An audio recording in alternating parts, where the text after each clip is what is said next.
রমজান মাস আসছে সামনে। হে তরুণ যুবকেরা, একটা রমজান মাসের ঘটনা আপনাদের বলি, নবী পাকের যুগের ঘটনা।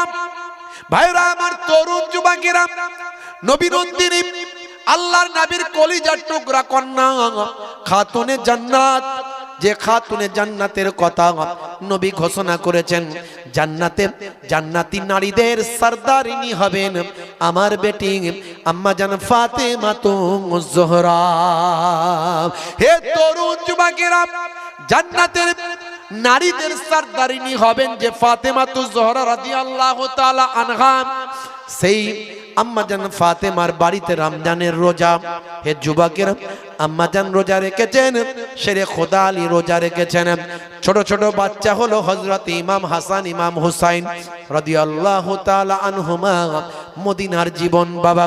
ভাইরা আমার, তরুণ যুবকেরা, হযরত আলী মুর্তজা কারামাল্লাহু ওয়াজহুর বাড়িতে কোনো খাবার নাই, কোনো কাজ নাই। মাঝে মাঝে হযরত আলী রাদিয়াল্লাহু তাআলা আনহু কাজের সন্ধানে তিনি বের হতেন, কিন্তু কয়েকদিন থেকে কোনো কাজ পাননি। হে যুবকেরা, বাড়িতে কোনো খাবার নাই।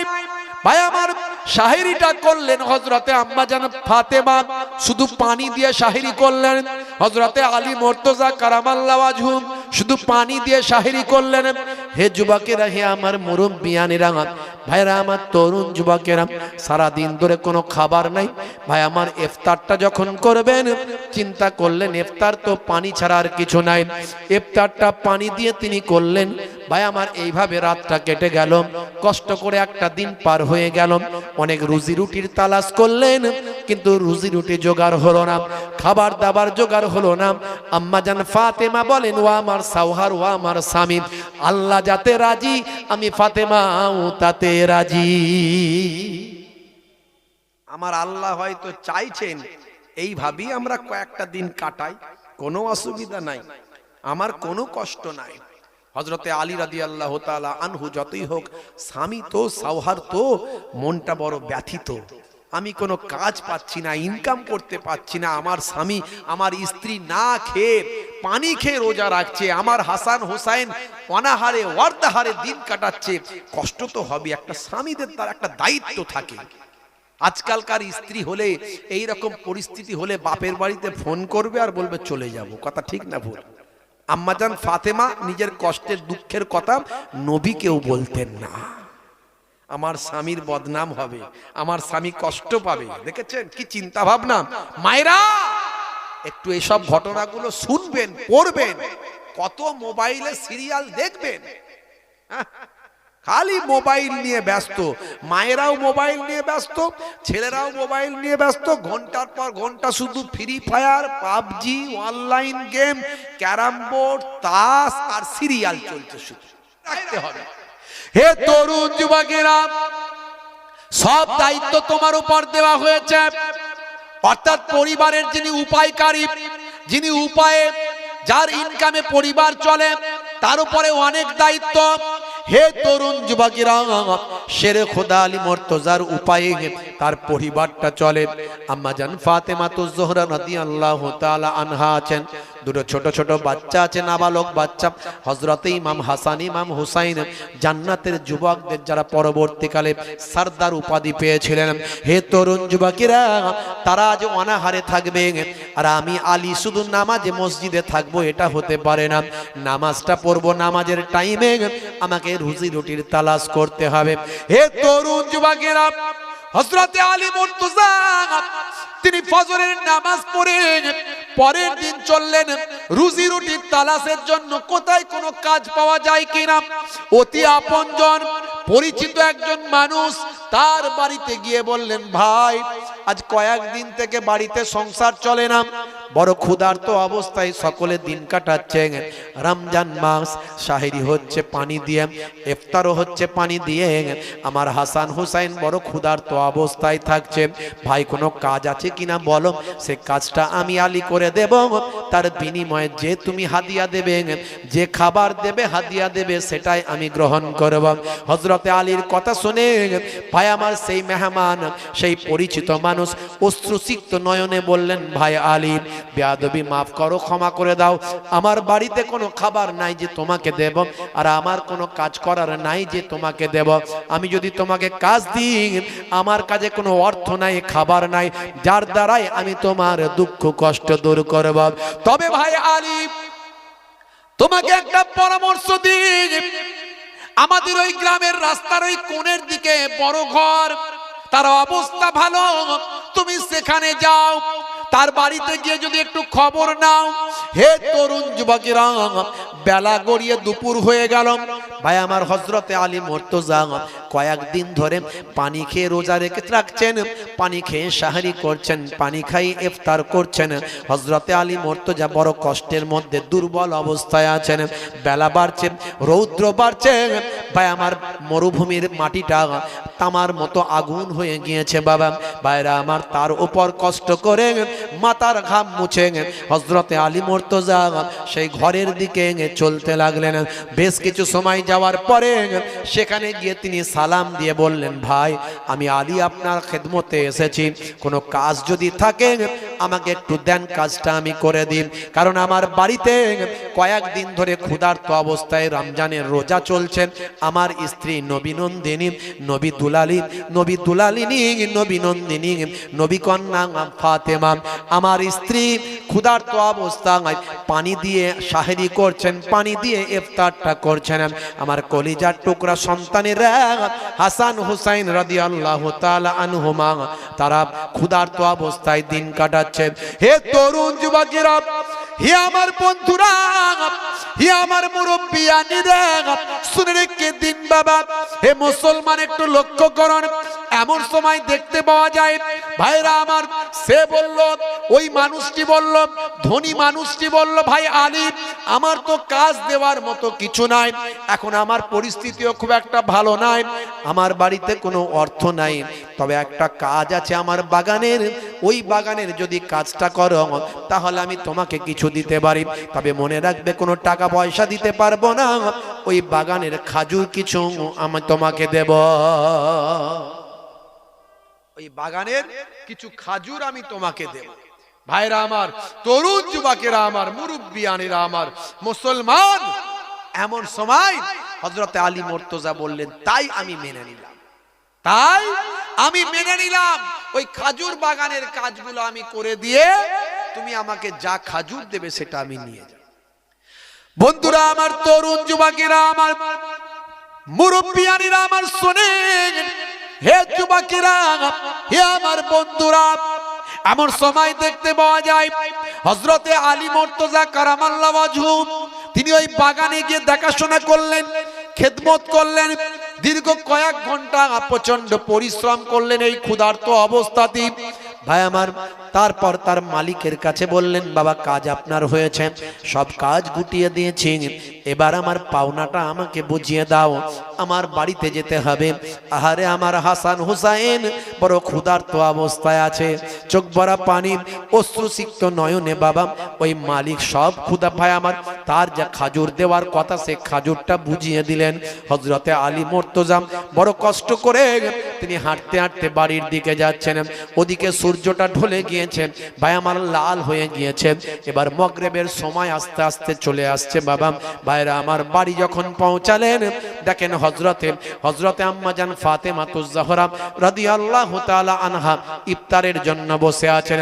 ইফতারের খাবার বলে কিছু না, শুধু পানি নিয়ে বসে আছে। কি কষ্টের মধ্যে তারা দিন কাটিয়েছেন, কিন্তু আল্লাহর সন্তুষ্টি তারা অর্জন করেছেন।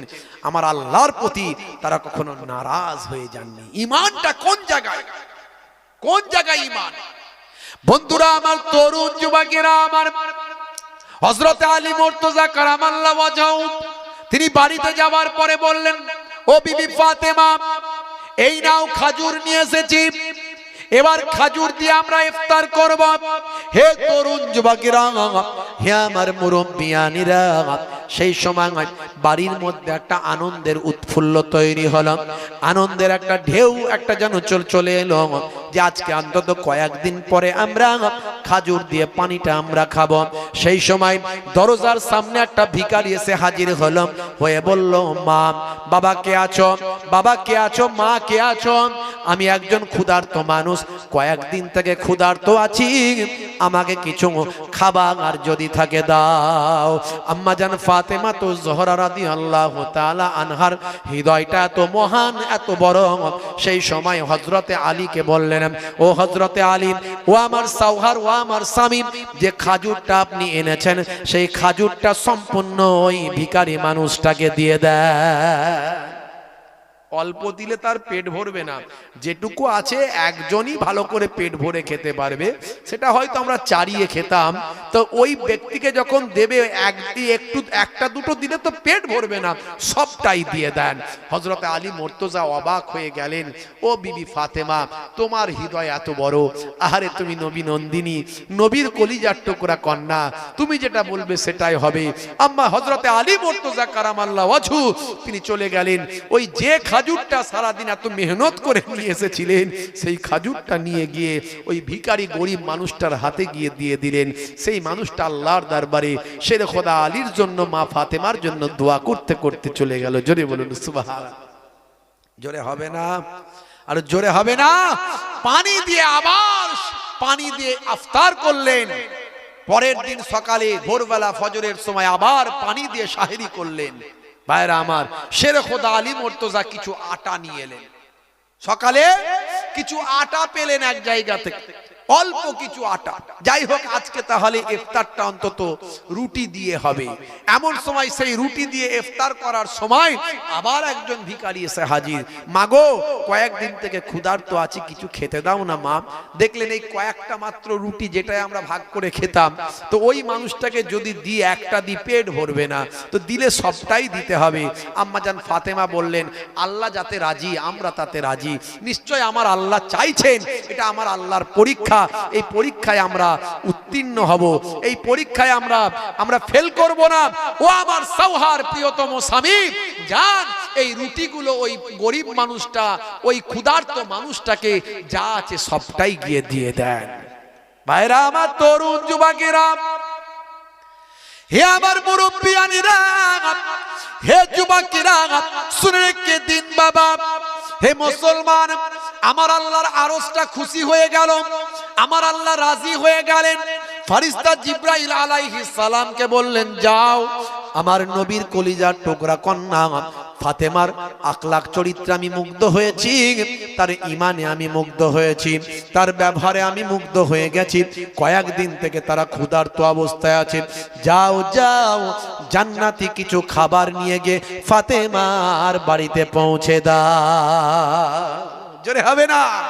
আরে জোরে হবে না? ভাইরা আমার, তরুণ যুবকেরা, হযরতে জিবরাইল ফেরেশতা মানুষের সূরাতে এলেন, জান্নাতি কিছু খাবার নিয়ে আসলেন। জান্নাতি খাবার নিয়ে মানুষের সূরাতে দরজায় দাঁড়িয়ে আওয়াজ দিলেন। হযরতে আলী মুর্তজা বাইরে যাওয়ার পর জিজ্ঞাসা করলেন, কি ব্যাপার? সেই সময় ফেরেশতা জিবরাইল আলাইহিস সালাম বলেন, আল্লাহ প্রদত্ত খাবার জান্নাত থেকে আমার আল্লাহ আপনাদের উপর রাজি হয়ে এই খাবারটা পাঠিয়ে দিয়েছে।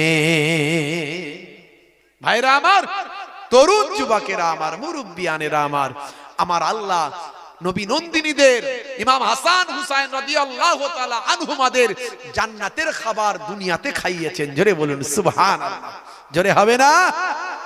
আমার আল্লাহ পরীক্ষায় তারা উত্তীর্ণ হয়েছেন, তাদের আখলাক, তাদের চরিত্র, তাদের ব্যবহার, তাদের কালচার মুক্ত করেছে।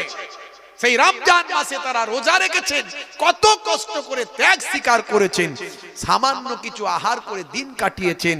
এই রমজানের রোজা আপনারা আমার জন্য কত পবিত্র। ভাই আমার, তরুণ যুবকেরা আমার, তাদের জীবন চলে গেলেও রোজা তারা ছাড়তেন না। যদিও মাসালা হলো, যদি খুব অসুস্থ হয়ে যান আপনি রোজা ছাড়তে পারেন, নবী বলেছেন। পরে সুস্থ হয়ে একটার পরিবর্তে একটাই রাখবেন। সফরে চলে গেলেন, বাইরে চলে গেছেন, সফরে গেছেন, আপনি মুসাফির, আপনার মনে হয় যে আমি রোজাটা এখন না রাখলেও ভালো, রাখতে পারলে রাখুন, ফরজ রোজা। আর রমজান মাসে রোজার কত মর্যাদা। যদি মনে হয় কষ্ট হবে, বাইরে গেছেন, সফরে গেছেন, আপনি রোজা ছাড় ছাড়তে পারেন, পরবর্তীকালে আপনি যটা ছেড়েছে তটা রেখে দেবেন। কিন্তু ইচ্ছাকৃতভাবে যদি কেউ একটা রোজা ছেড়ে দেয়, তার ভাই আমার পানিশমেন্ট হলো, সাজা হলো একটার পরিবর্তে 60টা রাখতে হবে। ধারাবাহিক পর পর 60খানা রোজা রাখতে হবে।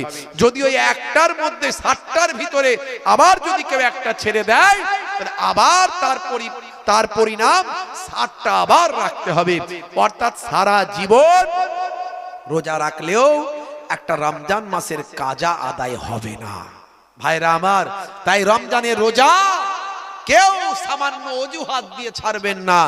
গ্যাস হচ্ছে, অম্বল হচ্ছে, ডাইজিন খাচ্ছি, ক্যালপল খাচ্ছি, হ্যাঁ ভাই আমার, বিভিন্ন অজুহাত দিয়ে পকেটে গ্যাসের ট্যাবলেট নিয়ে ঘুরে বেরিয়ে এইদিকে রোজা রাখে না, আর শরীর খারাপ বলে, আর ওইদিকে তিরঙ্গা চালাচ্ছে, গুটকা চালাচ্ছে, পেট উমড়ু করে ভাত খাচ্ছে, মাঝে মাঝে বিড়ির টান মারছে। আছে না নাই ভাই আমার? আল্লাহর দরবারে নাজাত পাবেন না। রোজাদারদের জন্য দুটো খুশি নবী বলেছেন, একটা হলো ইফতারের সময় তার মনে একটা খুশির হিল্লোল উঠে যায় যে এক্ষুনি তো আমি ইফতার করব, খাবার এত সামনে আছে কিন্তু খাবার অনুমতি নাই। একমাত্র আল্লাহ যখন অনুমতি দেবেন, আজান যখন হবে, তখন রোজাদার বান্দা খাবে। এই যে আল্লাহর প্রতি তার নির্দেশনা পালন, এটা বড় আল্লাহ পছন্দ করেন। দেখো হে ফেরেশতারা, দেখো তোমরা বলছিলে আদমের সন্তানেরা শুধু অন্যায় করবে, দেখো দেখো তাদের এত ক্ষুধা নিয়ে তারা বসে আছে, খাবার টাবার সব আছে, কিন্তু আমি আল্লাহর নির্দেশ পাইনি তাই তারা খায়নি। এই আদমের আওলাদদের জন্যই তো আমি আল্লাহ পৃথিবী তৈরি করেছি। জোরে হবে না তরুণ যুবকেরা আমার? আর রোজা রাখার কারণে মুখ থেকে যে এক ধরনের একটা ভাই আমার গন্ধ টাইপের বা একটা গ্যাস টাইপের কোনো কিছু যদি বের হয়, এটা অনেকের মুখ থেকে হয়তো গ্যাস টাইপের একটা কিছু বের হতে পারে রোজা রাখার কারণে। এই যে গন্ধটা, দুর্গন্ধটা, এটা আল্লাহ তাআলার দরবারে মুশকে আম্বারের থেকে খুশবু হিসাবে গ্র্যান্ট হয়। জোরে বলুন সুবহানাল্লাহ। রোজাদারদের জন্য আমার আল্লাহ তাআলা জান্নাতের দিদার দেবেন, মেহমানদারির ব্যবস্থা করবেন। একটা স্পেশাল দরজা দিয়ে রোজাদার বান্দাদেরকে ওয়েলকাম জানিয়ে ঢোকানো হবে, সেখান থেকে ভিআইপি সাজানো হবে, রোজাদার বান্দাদের ভিআইপি দেখানো হবে।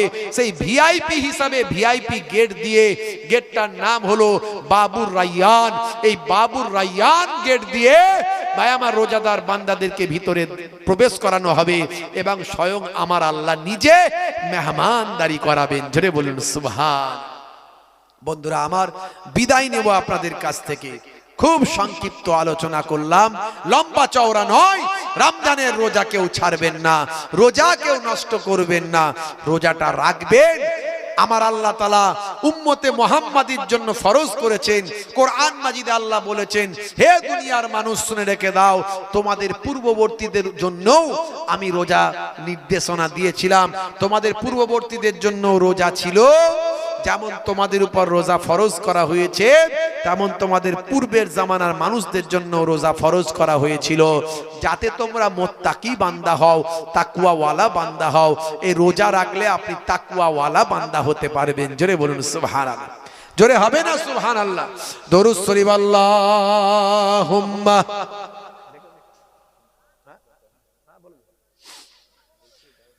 সাইয়্যিদিনা মাওলানা মুহাম্মদ ওয়া আলা আলিহি।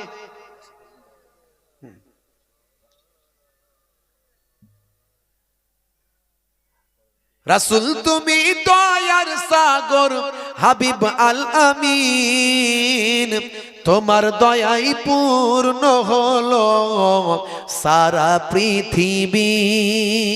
জোরে হবে না সুবহানাল্লাহ? আর জোরে হবে না? তোমার দয়াই পূর্ণ হলো সারা পৃথিবী। তুমি করলে দুঃখ মোচন দুঃখী মহিলাদের, তুমি দিলে অধিকার ফিরিয়ে তাদের।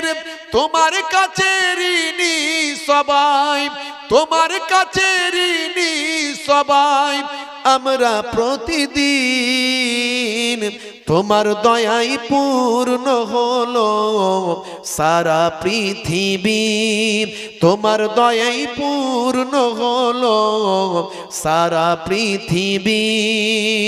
আল্লাহুম্মা সাল্লি আলা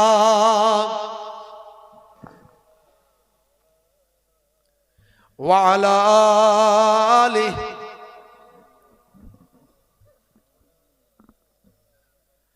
अल्लाह ही अल्लाह किया करो, दुख न किसी को दिया करो, जो दुनिया का मालिक है नाम उसी का लिया करो। अल्लाह अल्लाह अल्लाह अल्लाह अल्लाह अल्लाह अल्लाह अल्लाह पुरुन अल्लाह अल्लाह अल्लाह अल्लाह अल्लाह अल्लाह अल्लाह अल्लाह अल्लाह अल्लाह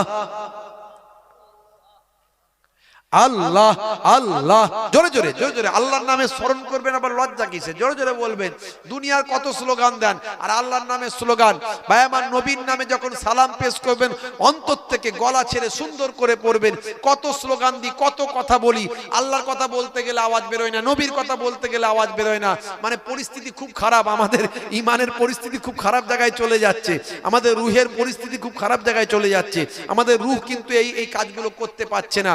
রুহ চাই মানুষকে জান্নাতি হবে, কিন্তু নাফসের কথা আমরা বেশি শুনে ফেলি। তাই একটু মহাব্বতের সঙ্গে আল্লাহর নামটা অন্তর থেকে পড়ুন, কালবে জারি হয়ে যাবে। একটু জোরে জোরে পড়ুন, আল্লাহ আল্লাহ আল্লাহ আল্লাহ আল্লাহ আল্লাহ আল্লাহ আল্লাহ আল্লাহ আল্লাহ আল্লাহ। জোরে জোরে আল্লাহ আল্লাহ। নবী বলেন দয়া করো, দুঃখ দিও না কাউকে, জালিম মানুষ মৃত্যুর পরে जन्नत पावे ना जे दुख न किसी को दिया करो अल्लाह ही अल्लाह किया करो जो दुनिया का मालिक है नाम उसी का लिया करो अल्लाह अल्लाह अल्लाह अल्लाह अल्लाह अल्लाह अल्लाह अल्लाह अल्लाह अल्लाह अल्लाह अल्लाह अल्लाह अल्लाह अल्लाह अल्लाह ला इलाहा आरो जोरे ला इलाहा इल्लल्लाहु मुहम्मदुर रासूलुल्लाह की बोलते हैं सल्लल्लाहु अलैहि वसल्लम दुरूद शरीफ अल्लाहुम्मा सल्ली अला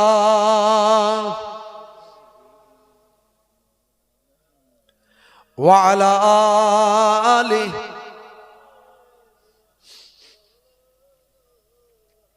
ভাইরা আমার, তরুণ যুবকেরা আমার, কি আখলাক নবী শিখিয়েছেন। নবীর কলিজার টুকরা কন্যা কি আখলাক দেখালেন। শেরে খোদা আলী মুর্তজা কারামাল্লাহ ওয়াজহু, ভাই আমার নবী পাকের কলিজার টুকরা জামাতা, ভাই আমার কি আখলাক দেখালেন। নবীর কলিজার টুকরা নওয়াসে রাসূলরা কি আখলাক কি চরিত্র দেখালেন, কি ভালোবাসতেন, তাদের ঈমানি শক্তি কোন জায়গায় ছিল। হে তরুণ যুবকেরা, হে আমার বন্ধুরা, হে আমার মুরব্বিয়ানেরা, কথায় কথা বেড়ে যায়। একদিন আল্লাহর নবী আল্লাহ রাসূল রাস্তা দিয়ে যাচ্ছেন। বাবা বন্ধুরা আমার, তরুণ যুবকেরা আমার, একটা খেজুর বা খেজুর গাছ, সেই খেজুর গাছে দেখলেন দুটো ছোট ছোট নাবালক বাচ্চাকে বেঁধে রাখা হয়েছে। ওই নাবালক বাচ্চা দুটোকে খেজুর গাছের সঙ্গে বেঁধে রাখা হয়েছে। আল্লাহর নবী থমকে দাঁড়িয়ে গেলেন, এই করুণ দৃশ্যখানা দেখলেন, দেখে নবীর চোখ দিয়ে অশ্রু ঝরে গেল। দয়ার নবী বাচ্চাগুলোকে জিজ্ঞাসা করলেন, হে বাচ্চারা, তোমাদের বেঁধে রাখার কারণটা কি? সেই সময় বাচ্চা দুটো চোখ ভরা পানি নিয়ে বলেছিলেন, ইয়া রাসূলুল্লাহ, হাবিবাল্লাহ, আমরা বড় গরিব মানুষ, কয়েকদিন থেকে আমরা বড় ক্ষুধার্ত অবস্থায় আছি। আপনার সাহাবীর আমরা সন্তান, কয়েকদিন থেকে ক্ষুধার্ত অবস্থায় আছি। আমরা ক্ষুধার যন্ত্রণায় বাইরে বেরিয়েছিলাম। এই খাজুর গাছটার তলাতে কয়েকটা খাজুর পড়েছিল, সেই কয়েকটা খাজুর কুড়িয়ে নিয়ে আমরা দুইজন ভাই ক্ষুধার যন্ত্রণা খানা আমরা মিটিয়েছি। হে তরুণ যুবকেরা, এই খাজুরের গাছটা হলো একজন ইহুদি মানুষের। সেই ইহুদি মানুষ যখন দেখতে পেল আমরা ছোট ছোট বাচ্চা খাজুরের গাছের তলা থেকে খাজুর কুড়িয়ে খেয়েছি, সেই ইহুদি বাচ্চা সেই ইহুদি মানুষটা আমাদের কথা শুনলো না। আমাদের দুইজন ছোট ছোট বাচ্চাদের আমাদের উপর তারা অত্যাচার করলো। সে আমাদেরকে খাজুর গাছে বেঁধে রাখলো। আল্লাহর নবী বললেন, চিন্তা করো না বাবা, কিছু ভেবো না, আমি কিছু সময়ের মধ্যেই তোমাদের ছাড়ানোর ব্যবস্থা করছি। আল্লাহর নবী চোখ ভরা পানি নিয়ে মসজিদে নববী শরীফে চলে গেলেন। হে তরুণ যুবকেরা, নবী কাঁদছেন মসজিদে নববী শরীফে, দয়ার নবী কাঁদছেন। এমন সময় হযরতে আবু বকর হুজুর ছুটে এলেন। ইয়া রাসূলুল্লাহ, আপনার কান্নার কারণটা বলুন। আল্লাহর নবী কোনো কথা বললেন না। হযরতে ওমর ফারুক জানতে পেরে ছুটে এলেন। হযরতে ওমর ফারুক জিজ্ঞাসা করলেন, বলুন হুজুর, কে আপনাকে দুঃখ দিয়েছে? আমি ওমর তার ফয়সালা করে দেব। আল্লাহর নবী কোনো কথা বললেন না। হযরতে ওসমান জিন্নুরাইন ধনী সাহাবী, গানি সাহাবী এসে হাজির হলেন। ইয়া রাসূলুল্লাহ, হাবিবাল্লাহ, আপনার জন্য আমার বাম্মা জীবন জিন্দেগি সব কুরবান, আপনি বলুন কি করতে হবে? আল্লাহর নবী বললেন, বাবা ওসমান, তুমি পারবে? বলে হ্যাঁ। যাও বাবা, অমুক গাছের গোড়ায় দুটো বাচ্চাকে বেঁধে রাখা হয়েছে, যাও বাবা যাও, ওটা হলো একজন ইহুদির খাজুরের গাছ। ওই খাজুর গাছটা কিনে নিয়ে বাচ্চা দুটো ছাড়িয়ে ওই খাজুর গাছের কাগজটা আমার কাছে দিয়ে দাও। পারবে?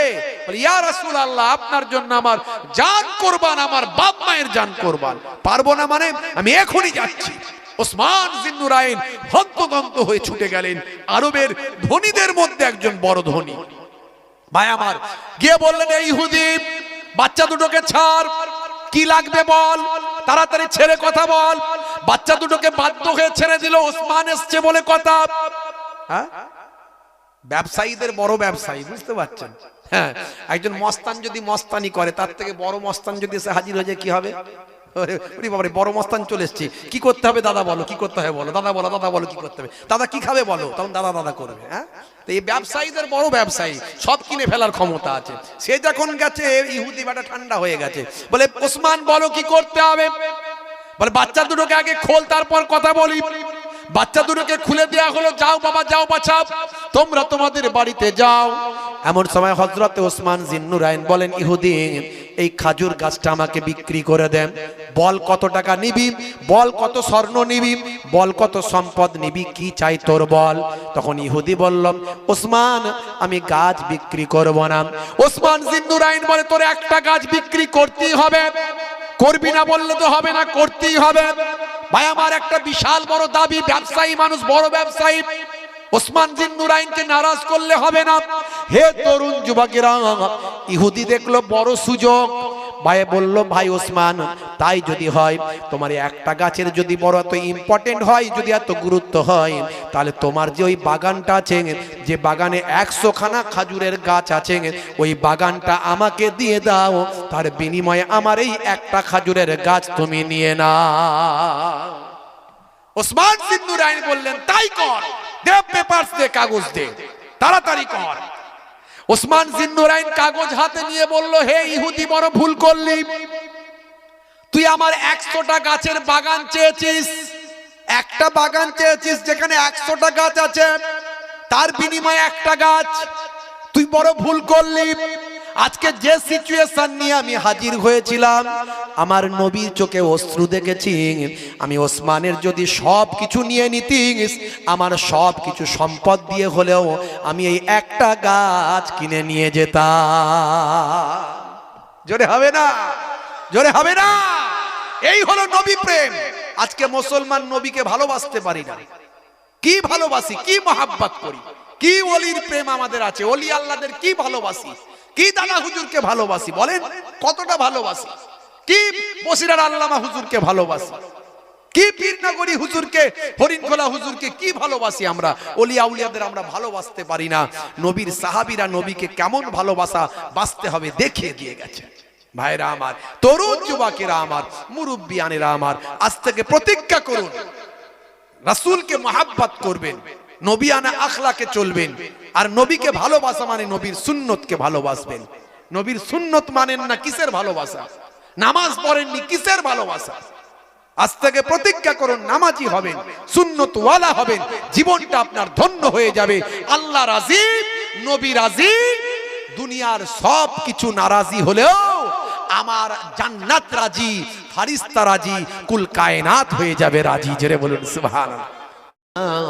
आए आका दीदार आता करना, अल्लाहुम्मा सल्ली अला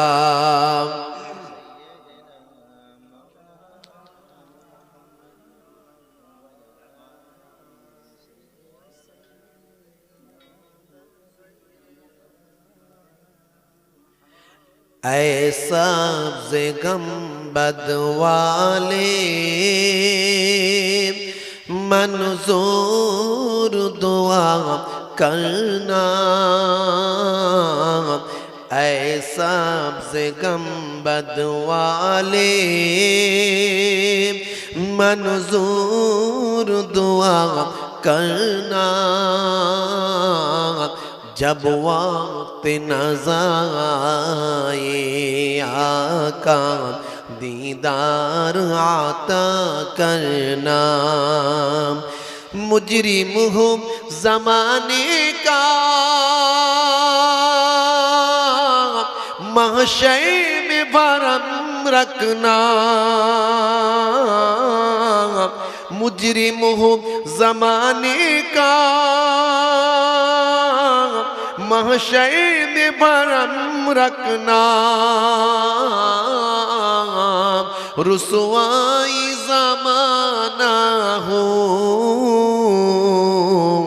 कमली में छुपा लेना, रुसवाई ज़माना हो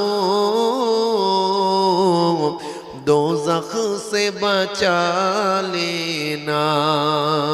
अल्लाहुम्मा सल्ली अला मौलाना मुहम्मद व अला आलि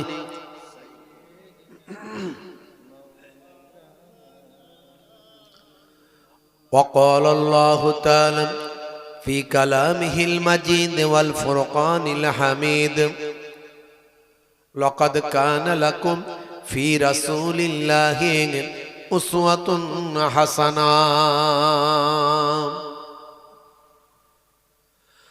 वक़ाल अल्लाहु तआला अयज़न फी किताबिही मुख़बिरान अतीउल्लाह वातिउर रसूला व उलिल अम्रि मिनकुम फ़इन तनाज़अतुम फ़ी शयइन फरुद्दूहु इलल्लाहि वर रसूल। व क़ाल अल्लाहु तआला किताबिही मुख़बिरन या अय्युहल्लज़ीना आमनू कुतिबा अलैकुमुस सियाम कमा कुतिबा अलल्लज़ीना मिन क़ब्लिकुम लअल्लकुम तत्तकून। वक़ाल अन्नबिय्यु सल्लल्लाहु अलैहि वसल्लम मन तमस्सक बिसुन्नती इंद फसादि उम्मती फलहुल अज्रु मियाता शहीद इला आखिरिल हदीस औ कमा क़ाल अलैहि सलातु वस्सलाम।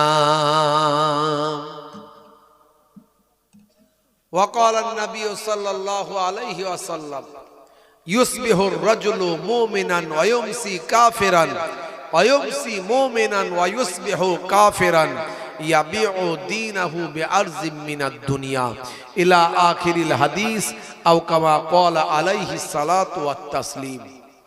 শ্রদ্ধেয় সম্মানীয় আজকের সভার সভাপতি, মঞ্চে উপবিষ্ট, সামনে উপবিষ্ট আমার বাপজিরা আছেন, আলেম ওলামারা আছেন, ইমাম সাহেব আছেন, মুয়াজ্জিন সাহেবরা আছেন, কমিটির ভাইরা আছেন, মুসল্লি এজামেরা আছেন, সামিন হজরতেরা আছেন, তরুণ যুবকেরা আছেন, পর্দার আড়ালে মায়েরা বোনেরা আছেন, মিডিয়া পার্সনস আছেন, যারা ম্যানেজমেন্ট করছেন তারা আছেন, মাইক্রোফোনের আওয়াজে কান লাগিয়ে আছেন, জাতি ধর্ম বর্ণ নির্বিশেষে শ্রোতা বন্ধুরা আছেন। প্রত্যেককে আমি মোহেবুল্লাহ হুসাইনি আমার আন্তরিক সালাম শুভেচ্ছা ভালোবাসা জ্ঞাপন করি। আল্লাহ পাকের রহমত সমস্ত ঈমানদারির উপর হোক, জোরে বলুন আল্লাহুম্মা আমিন। খুব অল্প সময় একটু জিকরুল্লাহ জিকরুন নবীর আলোচনা। যে জায়গায় জিকরুল্লাহ জিকরুন নবীর আলোচনা করা হয় সেই জায়গাতে আমার আল্লাহ তাআলার রহমত নাজিল হয়। হে তরুণ যুবকেরা, হে আমার বন্ধুরা, শুনে রেখে দিন বাবা, জেনে রেখে দেন। হে মুসলমান, একটু লক্ষ্য করুন, 1 ঘন্টা যদি রাতের বেলা কোরআন হাদিসের জ্ঞান অর্জন করেন, কোরআন এবং হাদিস পাকের যদি আলোচনাটা শোনেন, 1 ঘন্টা যদি ভাই আমার আল্লাহ এবং রাসূলের আলোচনাটা শোনেন, হে যুবকেরা, হে তরুণেরা, যারা রাস্তাঘাটে ঘোরাঘুরি করছো, মেলায় ঘুরছো, দোকান বাজারে আছো, মনে মনে করছো অনেকক্ষণ জলসা হবে, পরে যাব, কিন্তু আমি মোহেবুল্লাহ হুসাইনি আপনাদের কাছ থেকে চলে যাব। হে যুবকেরা, হে আমার মুরব্বিয়ানিরা, আল্লাহর নবীর হাদিস 1 ঘন্টা যদি ওয়াজটা তোমরা রাতের বেলা শোনো, ওয়াজটা যদি ওয়াজের মতো হয়, বক্তা যদি বলার মতো বলতে পারে, শ্রোতা যদি শোনার মতো শুনতে পারে, ওই 1 ঘন্টা আলোচনা, only 1 hour at night, আল্লাহর নবী বলেন তাদারিসুল ইলম, ইলমের দার্স নাও, ফিল লাইল, রাতের বেলা, সাতান, 1 ঘন্টা, 1 ঘন্টা যদি কোরআন হাদিসের তালিমটা গ্রহণ করো, দয়ার নবী বলেন খায়রুম খায়রুম মিন আহিয়াইহা, আল্লাহর নবী বলেন সারা জীবন ধরে যত ভালো কাজ করেছো, অর্থাৎ নফল ইবাদত করেছো, নফল কাজ করেছো, তার থেকে 1 ঘন্টা ওয়াজ শোনা অনেক ভালো। তবে ওয়াজটা ওয়াজের মতো হতে হবে। বক্তা যদি বলার মতো বলতে পারে আর শ্রোতা যদি শোনার মতো শুনতে পারে, সেই ওয়াজ সেই জালসার মূল্য সারা জীবন নফল ইবাদতের থেকে বেশি। জোরে বলুন সুবহানাল্লাহ। হে যুবকেরা, হে আমার বন্ধুরা, আল্লাহর নবী আল্লাহ রাসূল প্রিয় সাহাবীকে ডাকলেন, বাবা সাহাবী শোনো, হে আবু রাজিম শোনো বাবা, হে যুবকেরা, হে আমার বন্ধুরা, আল্লাহর নবী আল্লাহ রাসূল হযরতে আবু রাজিমকে ডাকলেন, বাবা আবু রাজিম শুনে রেখে দাও, বাবা তোমাকে 2টো নাসিহাত করব, 2টো উপদেশ তোমাকে দেব, 2টো নাসিহাত তোমাকে দেব, 2টো উপদেশ তোমাকে দেব। হে বাবা আবু রাজিম, বাবা শুনে রেখে দাও, যদি এই 2টো নাসিহাত গ্রহণ করতে পারো, উপদেশটা যদি মানতে পারো, আমি তোমার রাসূলুল্লাহ দয়ার নবী তোমাকে বলি, এই 2টো উপদেশ নাসিহাত গ্রহণ যদি তুমি করতে পারো, আমার আল্লাহ তোমার দুনিয়াতেও ভালো করবেন আর আখিরাতেও ভালো করবেন। খায়রাত দুনিয়া ওয়াল আখিরাত, দুনিয়াটাও ভালো হয়ে যাবে আর আখিরাতটাও ভালো হয়ে যাবে। 2টো নাসিহাত উপদেশ। সাহাবী বললেন, ইয়া রাসূলুল্লাহ, উপদেশটা দান করুন, নাসিহাতটা করুন। হে তরুণ যুবকেরা, আল্লাহর নবী বললেন, বাবা আবু রাজিম তবে শুনে রেখে দাও, আলাইকা বিমুজালিসা আহলাজ যিকির, যখন তুমি কোন জিকিরের মজলিস পাবে, যখন তুমি কোন জিকিরের বয়ানটা যখন পাবে, ওয়াজ নাসিহাতের মাহফিলটা যখন পাবে, বাবা কোরআন হাদিস পাকের আলোচনার মজলিসটা যখন পাবে, বাবা আবু রাজিম শুনে রেখে দাও, সেই জায়গায় হাজিরা দেওয়া, সেই জায়গায় উপস্থিত হওয়া তোমার জন্য লাজিম জরুরি কর্তব্য মনে করে নেবে। এটা হলো 1 নাম্বার, হে বাবা আবু রাজিম। আর 2 নাম্বারটা হলো ফাইজা খালাউতা ফাহারিক লিসানিকা মাস্তাতাআত বিযিকরিল্লাহ। আর যখন তুমি একাকী থাকবে, নিরিবিলিতে থাকবে, নির্জনে থাকবে, হে বাবা আবু রাজিম, তোমার লিসানটা, তোমার জিহ্বাটা আল্লাহ আল্লাহ আল্লাহর জিকিরে মশগুল করে রাখবে। এই দুটো কাজ যদি তুমি করতে পারো, শুনে রেখে দাও, আমি নবী পাক তোমাকে বলছি, তোমার দুনিয়াটাও ভালো হবে আর আখিরাতটাও ভালো হবে। জোরে বলুন সুবহানাল্লাহ। সেই জলসার মাহফিল, ওয়াজের মাহফিল, সন্ধ্যা বেলা তো মানুষজন কম, সবাই মনে মনে করে ওই একটুখানি শুনবো আর খানাটা খাবো, চলে যাবো, শেষ ফিনিশিংটা দেবো আর কি। তাহলে ওয়াজ শোনার উদ্দেশ্য আর কি রইল? তার মানে খানা খেতে এমনি কেমন করে যায়, তারা আধ ঘন্টা আগে চলে যাব কি 40 মিনিট আগে যাব, একটু ওয়াজও শোনা হলো, খানা খাওয়া হলো, উদ্দেশ্য ভালো নয়। তার মানে উদ্দেশ্য ওয়াজ শুনে যে জীবন জিন্দেগি পাল্টাবো। প্রতিদিন তো আর জলসা হবে না, প্রতিদিন মাহফিল হবে না। দুনিয়া ক্ষণস্থায়ী, পরকাল চিরস্থায়ী। সেই পরকালের বয়ান, বিজ্ঞান, তথ্য, যুক্তি, ইতিহাস, বাস্তবতাকে সামনে রেখে কোরআন সত্য, নবী সত্য, আল্লাহ সত্য যদি বুঝতে পারি, আমার ঈমান মজবুত হবে। ঈমান মজবুত হলে আমার দুনিয়ার থেকে যদি আখিরাতটা ইম্পর্টেন্ট মনে করি, যদি মনে করি আল্লাহর নির্দেশ, নবীর নির্দেশটা আমার কাছে ইম্পর্টেন্ট, খুবই গুরুত্বপূর্ণ, তখন দেখবেন দুনিয়ার লোভ, লালসা, অহমিকা, অহংকার, আত্মগরিমা, ক্রুদ্ধতা, বাবা ভাই আমার অন্যকে ঘৃণা করা, ভাই আমার সেখান থেকে আপনার কি বলবো, অহংকার, ক্রোধ, কাম, বিভিন্ন রকম এই সমস্ত রিপুগুলো আপনার কন্ট্রোল হয়ে যাবে যদি আপনি মনে করেন দুনিয়ার থেকে আখিরাতটা আমার কাছে ইম্পর্টেন্ট। সেটা শুনতে হবে, তো না শুনলে আপনি ইম্পর্টেন্ট ব্যাপারটা আসবে কি করে? আপনি তো শুনলেনই না। সেই খানা খাওয়ার আগে আধ ঘন্টা না হাজিরা দিলে নয়, লোকে খারাপ বলবে। আধ ঘন্টা 40 মিনিট আগে গিয়ে কিছুক্ষণ একটু না বসলে নয়, ও কি শুনলাম না শুনলাম দেখার দরকার নাই, ভালো করে খানা খেয়ে হাত পুছে চলে এলাম ঘরে, অশোনা হয়ে গেল।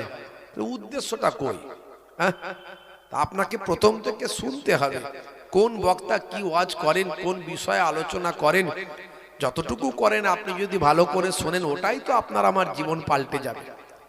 শুধু শ্রোতার নয়, বক্তাকেও পাল্টাতে হবে। বুঝতে পারছি? আমার নবী বলে দিয়েছেন, যেটা তুমি করো না সেটা তুমি বলো না, যেটা তুমি করো না সেটা তুমি বলো না। এখন আমরা বক্তারা কি করি, আমরা করি আর নাই করি, বলি কিন্তু অনেক লম্বা চওড়া। আমরা বলি লোককে ঘৃণা করবে না, আমরা বলি অহংকার দেখিও না, আমরা বলি তাকাব্বরি করো না, আমরা বলি বাবা নামাজ ছেড়ো না, আমরা বলি এই করো না ওই করো না। বক্তা নিজে কতটা করছে সেটা আবার নিয়ে মুশকিল আছে। তবে হ্যাঁ, সব বক্তাকে এক ভাববেন না, সব হুজুর একরকম নয়। এর মাঝখানেও আল্লাহর ওলি আছে, আল্লাহওয়ালা মানুষ আছে। সেই জন্য জামানা এখনো ঠিক আছে, এখনো মুসলমান মাথা উঁচু করে চলতে পারছে। আজকে একটা হাদিস পড়ছিলাম, বুঝতে পারছেন, হযরতে মাইমুনা রাদিয়াল্লাহু তাআলা আনহা থেকে হাদিসটা এসেছে, বুঝতে পারছেন। আল্লাহর নবী এক সময় বলেছেন যে যখন আমার উম্মতের মধ্যে দেখবে জেনার দ্বারাই সন্তান ভরে গেছে, জেনা ব্যভিচারের দ্বারাই সন্তান ভরে গেছে, আমার উম্মতের মধ্যে যখন দেখবে, তখন আল্লাহর গজব নাজিল হয়ে যাবে আমার উম্মতের উপরে। বুঝতে পারছেন?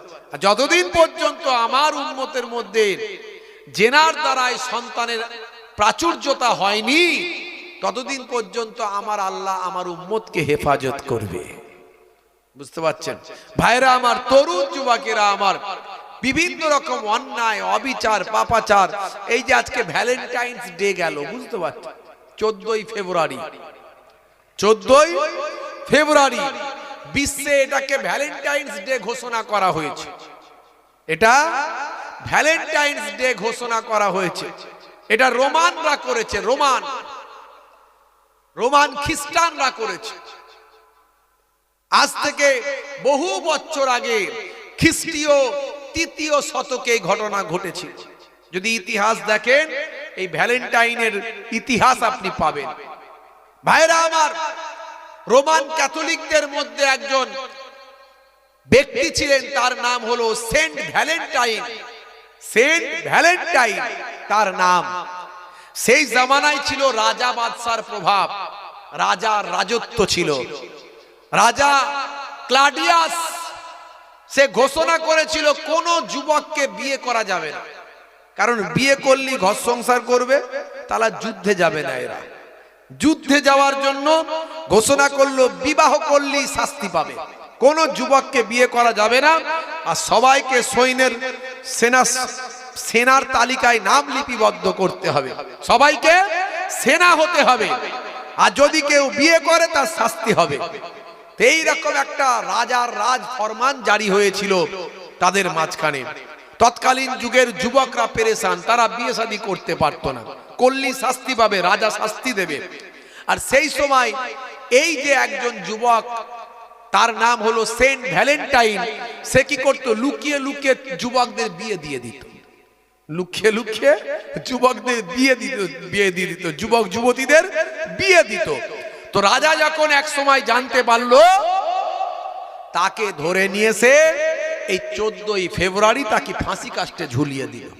তখন মানুষের মধ্যে একটা উন্মাদনা তৈরি হলো, আহারে কত লোকটা ভালো ছিল, আর সেই লোকটাকে দেখো মেরে ফেললো।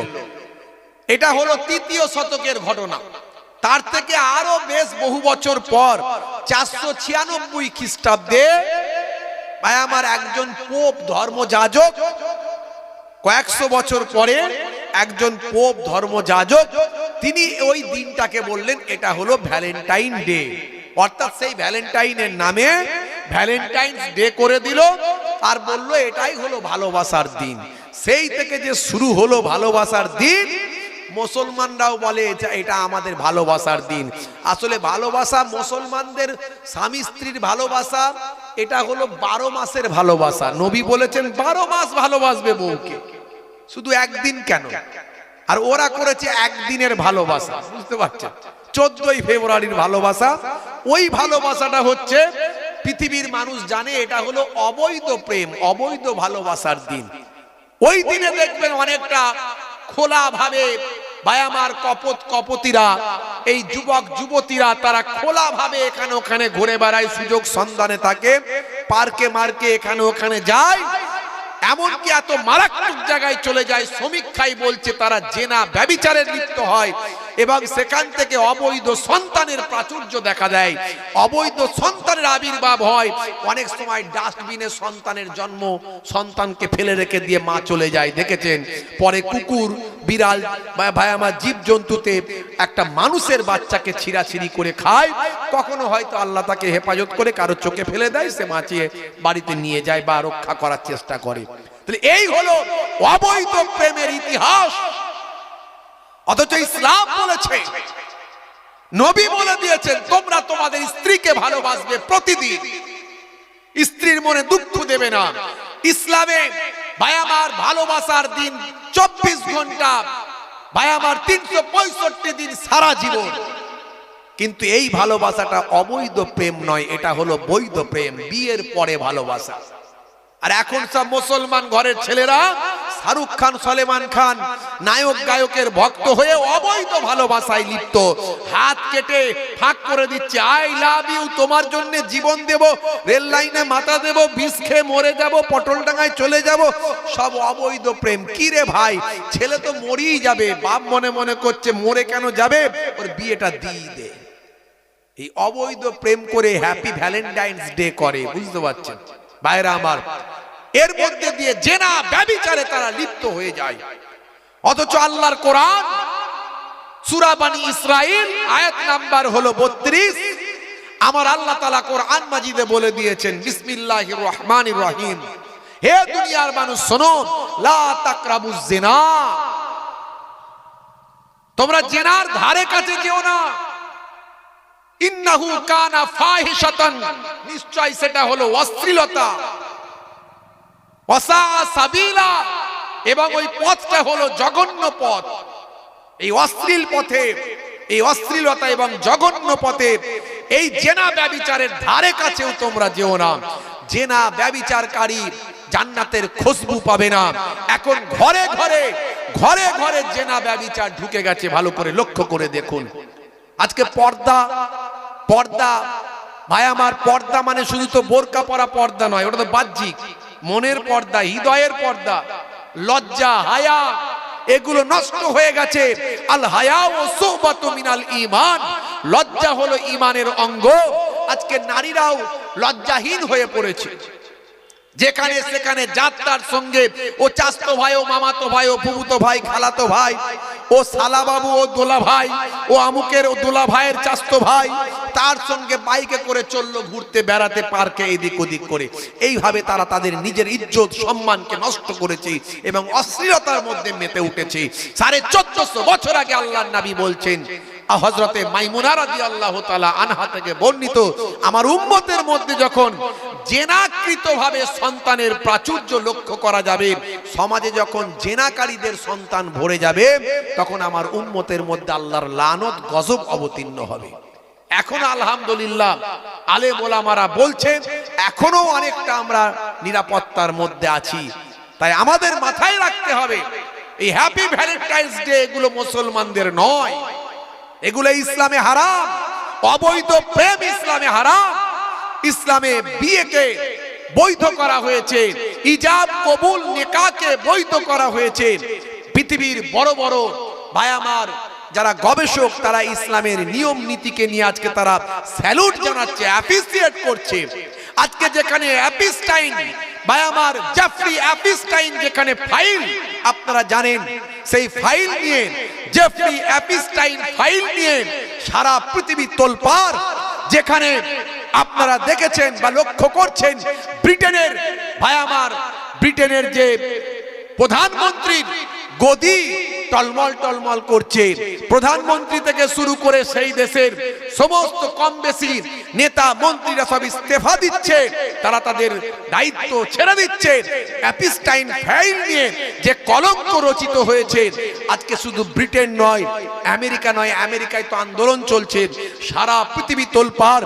সেই অ্যাপিস্টাইন ফাইল আপনারা দেখেছেন, সেই জেফরি অ্যাপিস্টাইন একজন মোসাদের এজেন্ট, একজন মোসাদের এজেন্ট সারা পৃথিবীর রাষ্ট্রনায়কদের সেখানে নিয়ে গিয়ে সে ব্ল্যাকমেল করেছিল। তাদেরকে নিয়ে গিয়ে সেখানে সারা পৃথিবী থেকে ছোট ছোট বাচ্চা কন্যা সন্তানদেরকে কিডন্যাপ করে সেখানে নিয়ে যাওয়া হয়েছিল। ক্যারিবিয়ান সমুদ্রের দ্বীপে সেন্ট থমাস দ্বীপ, এই সেন্ট থমাস দ্বীপে নিয়ে গিয়ে সেখানে বিশাল প্রাসাদ তৈরি করে, সেখানে বিশাল ভিলা তৈরি করে, বাগান বাড়ি তৈরি করে পৃথিবী থেকে ভাই আমার বাচ্চাদের কিডন্যাপ করে নিয়ে যাওয়া হতো। বাচ্চা কন্যা সন্তানদের নিয়ে গিয়ে সেখানে তাদের সঙ্গে খারাপ আচরণ, কুকীর্তি, অন্যায় ভাবে তাদের উপর অত্যাচার, জুলুম, অশ্লীলতা ভাই আমার কুকর্মে তারা লিপ্ত হতো। এমনকি ছোট ছোট শিশু বাচ্চাদেরকে রান্না করে রোস্ট করে তারা খেত। এতটা জঘন্য আচরণ তাদের ধরা পড়েছে। পৃথিবীর তাবর তাবর মানুষ তারা, পৃথিবীর বড় বড় তারা ব্যক্তিত্ব, যারা সারা পৃথিবীতে মানবতার পাঠ শেখায়, সারা পৃথিবীতে মনুষ্যত্বের পাঠ শেখায়, সারা পৃথিবীতে নারী স্বাধীনতার পাঠ শেখায়, সারা পৃথিবীতে নারী সম্মানের পাঠ শেখায়। সারা পৃথিবী আজকে তোলপাড় হয়ে গেছে। তাদের কলঙ্ক, তাদের ভাই আমার কলঙ্কিত অধ্যায় সারা পৃথিবীর মানুষ জানতে পেরেছে। কে নেয় সেই তালিকায়? বিল গেটস থেকে শুরু করে, মেসি থেকে শুরু করে, ডোনাল্ড ট্রাম্প থেকে শুরু করে, ভাই আমার স্টিফেন হকিংসের মতো বিজ্ঞানী থেকে শুরু করে, ভাই আমার কে নেয় সেই তালিকায়? সেখান থেকে শুরু করে আমাদের শুনছি নাকি ভারতবর্ষের মোদিজিরও নাম নাকি সেখানে সেই ফাইলে নাকি লেখা হয়েছে। মানে ভয়ঙ্কর পরিস্থিতি, পরিস্থিতি খুব খারাপ। আজকে সারা পৃথিবী তোলপাড়, তারা বলছে ইসলাম সত্য, সারা পৃথিবী বলছে ইসলাম সত্য।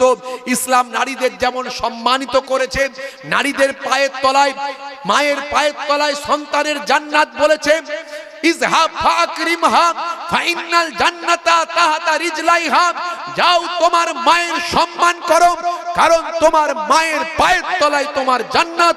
ইসলামে যেমন নারী সম্মানের কথা বলা হয়েছে, আবার নারী স্বাধীনতার কথা বলা হয়েছে, নারী শিক্ষার কথা বলা হয়েছে, নারী মর্যাদার কথা বলা হয়েছে। নারীরাও শিক্ষিতা হবে, কিন্তু হেফাজতের মধ্যে নিজের সম্মানকে রক্ষা করে নারী শিক্ষায় দীক্ষায় উন্নতিতে অনেক উচ্চ শিখরে উঠবে। নবীর যুগে নারীরা কবি হয়েছেন, সাহিত্যিক হয়েছেন।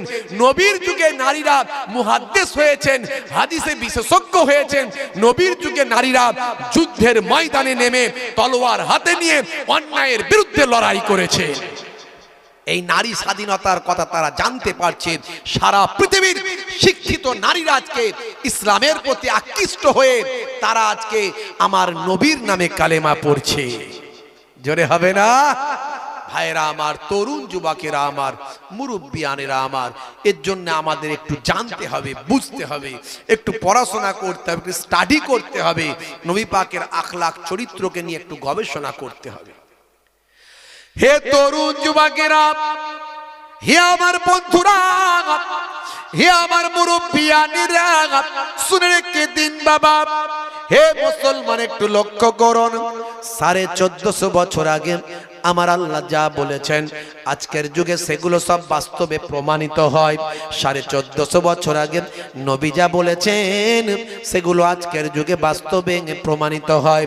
পৃথিবীর মানুষ অবাক হয়ে যায়, নবী কি শিক্ষা দিলেন, আমার আল্লাহ কি শিক্ষা মানুষকে দিলেন। বাবা, নবী যখন পৃথিবীর জমিনে এসেছিলেন সে সময় আরবের অবস্থা ছিল ভয়ঙ্কর। মাইট ইজ রাইট, জোজ্জার মূল্যক তার, অন্যায় অত্যাচার পাপাচারে মানুষ লিপ্ত ছিল। এমন কোন অন্যায় ছিল না যা মানুষ করত না। হে তরুণ যুবকেরা, খুনিরা খুন করে গর্ববোধ করত, চোরেরা চুরি করে গর্ববোধ করত, ধর্ষকরা ধর্ষণ করে গর্ববোধ করত। হে তরুণ যুবকেরা, হে আমার মুরব্বিয়ানেরা, ভাই আমার দোস্ত আমার, গরিব মানুষদেরকে দাসত্বে পরিণত করা হয়েছিল, তাদেরকে পায়ের নিচে রাখা হয়েছিল। যখন খুশি যখন ইচ্ছা তাদেরকে আঘাত করা হতো, তাদের উপর জুলুম করা হতো, ক্লাসিফিকেশন করা হয়েছিল। একটা হলো উচ্চবিত্ত মানুষ, আর একটা হলো নিম্নবিত্ত মানুষ, একটা হলো মালিক শ্রেণী, একটা হলো গোলাম শ্রেণী, দাস শ্রেণী। হে তরুণ যুবকেরা, যেটা আজকের যুগে পৃথিবীর কিছু কিছু মানুষ সেই ভাই আমার চিন্তা ভাবনা মাথায় নিয়ে ঘুরছে। আজকের যুগে পৃথিবীতে সেই নীতি আদর্শ মানুষের মাঝখানে কিছু মানুষ ছড়িয়ে দেওয়ার চক্রান্ত করছে। সাম্যবাদ ইসলাম শিখিয়েছে। আজকে যারা সাম্যবাদের পাঠ দেয় তারাই অসাম্যবাদ তৈরি করে ঘুরিয়ে। তারা শুধু কেবলমাত্র নিজেদের মুখ আর মুখোশটাকে আলাদা করে নেয়। তাদের এই লম্পট চিন্তা ভাবনা সারা পৃথিবীর মানুষ আস্তে আস্তে জানতে পারছে। তার বড় প্রমাণ হলো এপিস্টাইন ফাইল। জেফ্রি এপিস্টাইন ফাইলের মাধ্যমে তাদের মুখোশ উন্মোচন হয়েছে, উন্মোচিত হয়েছে। ভাইরা আমার, তরুণ যুবকেরা আমার, মুরব্বিয়ানেরা আমার, আজকে দেখুন আস্তে আস্তে পৃথিবীর মানুষকে আবার দাসত্বের দিকে, ভাই আমার, গরিবকে আরো গরিব বানানো হচ্ছে, আর বড় লোককে আরো বড় লোক বানানো হচ্ছে। যারা কোটি কোটি টাকা, কয়েকশো কোটি টাকা যারা ভাই আমার ব্যাংক থেকে লোন করেছে, তাদের লোন ধার মকুব করে দেয়া হচ্ছে। আর যারা 1-2 লাখ টাকা হয়তো ধার করে দিতে পারেনি, তাদের ভাই আমার জায়গা জমি, তাদের সম্পদ সব ভাই আমার করা হচ্ছে, কি বলবো, সব নিলাম করে দেয়া হচ্ছে, ফ্রিজ করা হচ্ছে। ভাইরা আমার, এইভাবে আপনি যদি দেখেন, আগে মানুষ মোবাইলে রিচার্জ করতে পারতো, 10 টাকা 20 টাকা দিয়েও রিচার্জ করতে পারতো। একটা গরিব মানুষও মোবাইল চালাতে পারতো। ভালো করে ভাবুন, ছোট্ট একটা উদাহরণ দিচ্ছি। একটা গরিব মানুষ 10 টাকা 20 টাকা টক টাইম দিয়েও সে ফোন করতে পারতো, আর ইনকামিংটা তার ফ্রি হতো। এখন কি ইনকামিং ফ্রি হয়? হয় না। 10 টাকা 20 টাকা রিচার্জ আপনি পাবেন না, মিনিমাম 200-300 টাকা আপনাকে রিচার্জ করতেই হবে, না হলে হবে না। ভাই আমার, এটা আর কিছুদিন পরে দেখবেন 200-300 আর থাকবে না, এটা 2000-3000 হয়ে যাবে। তখন দেখবেন গরিব মানুষরা আর মোবাইল ইউজ করতে পারছে না। আস্তে আস্তে পেট্রোল ডিজেলের দামটা কোথায় গেছে দেখেছেন? একটা সময় ঘরে ঘরে লোকেরা মোবাইল মোটরসাইকেল ব্যবহার করত, ঘরে ঘরে মোটরসাইকেল ব্যবহার করত। এখন মোটরসাইকেল ছেড়ে দিয়ে সব ব্যাটারিওয়ালা সাইকেল ব্যবহার করছে, বুঝতে পারছেন? চার্জ দিচ্ছে আর যাচ্ছে। যদিও মুসলমানরা খেতে না পারলেও এসব জিনিস ছাড়তে পারবে না, এরা তো খেয়ে আর গাড়ি চেপেই ফাঁকা, বুঝতে পারছেন? মুসলমান ভাই আমার যা ইনকাম করে তার দ্বারাই মোটরসাইকেলের তেলটা ভরে আর গোস্তটা ভালো করে অর্ডার করে দেয়, দরকার হলে পরের দিন দেবে, ধারটা রাখবে, কিন্তু অসুবিধা নাই। খাওয়া আর স্টাইলের সঙ্গে চলা, এই দুটো জিনিস ঠিক রেখেছে মুসলমান। পকেটে ব্যালেন্স কিছু নাই, আপনি এতে গিয়ে দেখবেন, আপনার ব্যাংকে গিয়ে খবর নেবেন, টাকার অঙ্ক ফাঁকা, সেখানে 5,000-2,000 টাকাও পড়ে আছে কিনা বলা মুশকিল। আর যারা সেই রকম প্রকৃতির লোক, তারা দেখবেন আগে মোটরসাইকেল চাপতো কাকা, এখন সব সেই ব্যাটারিওয়ালা সাইকেল চেপে ঘুরে বেড়াচ্ছে। ওরে বাপরে, যা তেলের দাম, বুঝতে পারছো? চললে হবে না। বিয়ে বাড়ি, অনুষ্ঠান বাড়িতে মাঝে মাঝে মোটরসাইকেলটা ঝেড়ে পুছে বের করে। ভাইরা আমার, এর দ্বারাই সমতা নষ্ট হচ্ছে, সাম্যবাদ নষ্ট হচ্ছে। 1450 বছর আগে নবী আপনাকে আমাকে সাম্যবাদ শিখিয়েছেন। জোরে বলুন সুবহানাল্লাহ। সাদা চামড়ার কালো চামড়ার কোনো পার্থক্য নাই, কৃষ্ণাঙ্গ আর শ্বেতাঙ্গদের কোনো পার্থক্য নাই। নবী 1450 বছর আগে বলেছেন। নবীর কথায় মুগ্ধ হয়ে কেসিয়া স্কেলের মতো বিশ্ব হেভিওয়েট 3বার চ্যাম্পিয়ন, যিনি কালো চামড়ার মানুষ বলে লোকে তাকে ঘৃণা করত, নেগলিজেন্সি করত, নেগলেক্ট করত, তার মনের দুঃখ দূর হয়ে গেল যখন নবীর জীবনী পড়তে পারলেন। আহারে, আজকের কষ্টটা নবী 1450 বছর আগে দূর করেছেন। নবী আমার মনের খবরটা রেখেছেন। তিনি আমার মহাগুরু না হয়ে, তিনি আমার মহানায়ক না হয়ে আবার কে হতে পারে? তারই আমি শিষ্যত্ব গ্রহণ করব।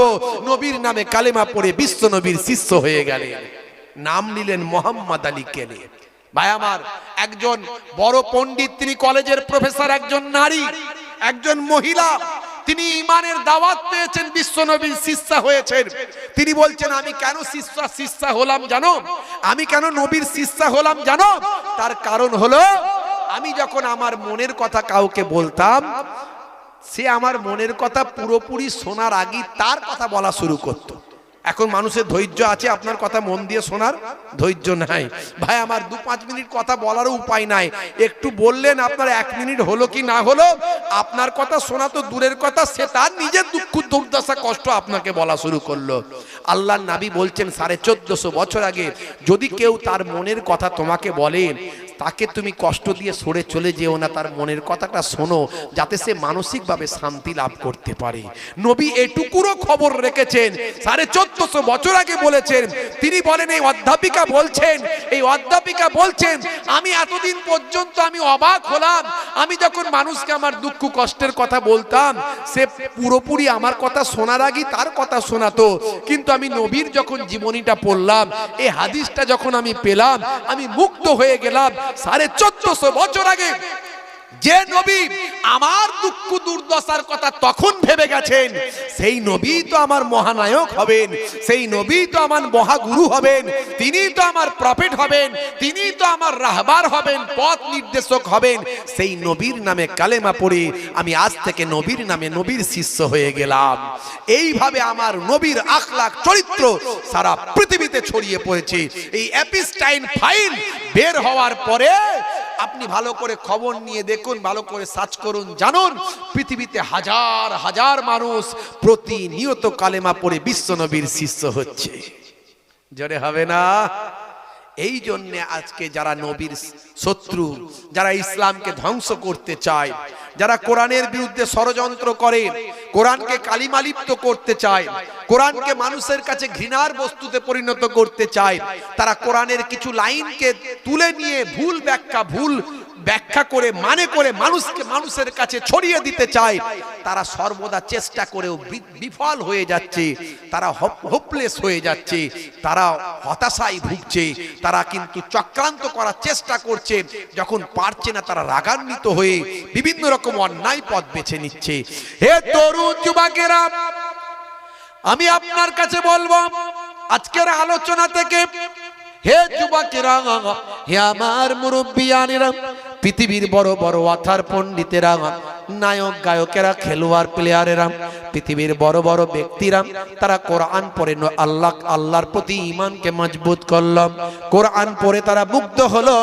1450 বছর আগের কথাগুলো আজকের যুগে একটাও অবাস্তব নয়, একটাও অবৈজ্ঞানিক নয়, একটাও ভিত্তিহীন নয়। আজকের যুগেও সেটা সমানভাবে গ্রহণযোগ্য। 1450 বছর আগের পরিবেশ কেমন ছিল একবার ভাবুন। হে তরুণ যুবকেরা, হে আমার মুরব্বিয়ানেরা, 1450 বছর আগের মানুষগুলো, ভাই আমার মাইট ইজ রাইট, জোর যার মূল লোক তার, এমন কোনো অন্যায় ছিল না যা তারা সেই জামানায় করেনি। এক একটা যুদ্ধ চলতো 70 বছর, 50 বছর, 60 বছর ধরে। হে তরুণ যুবকেরা, 40 বছর ধরে দাহিসের যুদ্ধ, বাসুসের যুদ্ধ এইভাবে তাদের চলতো। সামান্য উটের পানি পান করা নিয়ে যুদ্ধ লেগে গেল, বছরের পর বছর যুদ্ধ চলল।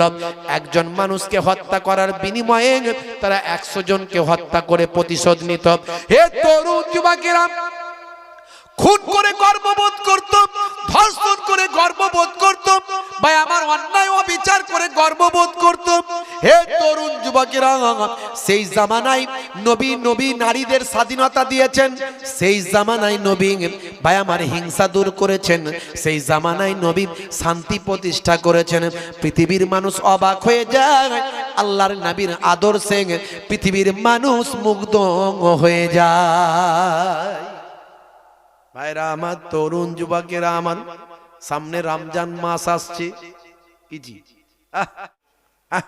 রাগ করবেন না, দুঃখ নেবেন না। যেগুলো জানলে, পড়লে, বুঝলে আমাদের ঈমান মজবুত হবে, আমাদের আখিরাত ভালো হবে, পরকালটা ভালো হবে। দুনিয়াতেও মানুষ আপনাকে স্যালুট করবে, আর মরে গেলে ফারিস্তারা স্যালুট করবে। সেই কাজগুলো করুন। কদিনের দুনিয়া একটু ভাবুন, পৃথিবীটা কদিনের। আজ মরে গেলে 2 দিন পরে আপনার আর কেউ খবর নেবে না।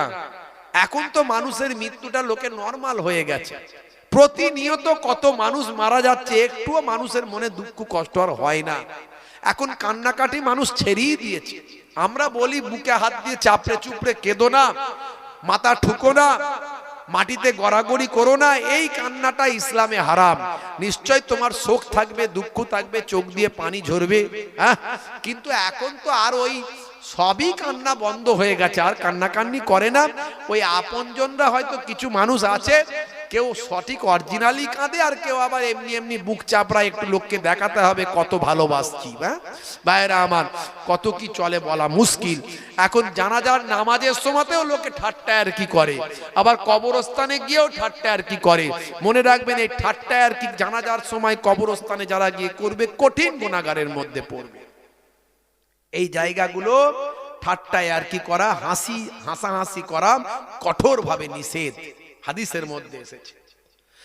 হে তরুণ যুবকেরা, আমার আল্লাহ বলছেন, হে দুনিয়ার মানুষ শোনো, হে দুনিয়ার মানুষ জেনে রেখে দাও। আমার আল্লাহ কোরআন মাজিদের ভিতরে বললেন, বাল তুসিরুনাল হায়াতাদ দুনিয়া ওয়াল আখিরাতু খায়রুন ওয়া আবকা। এই দুনিয়া হলো তোমাদের জন্য ক্ষণস্থায়ী, পরকালটা হলো তোমাদের জন্য চিরস্থায়ী। হে যুবকেরা, হে আমার বন্ধুরা, শুনে রেখে দিন বাবা, জেনে রেখে দেন, এই পরকালের কথা চিন্তা করুন।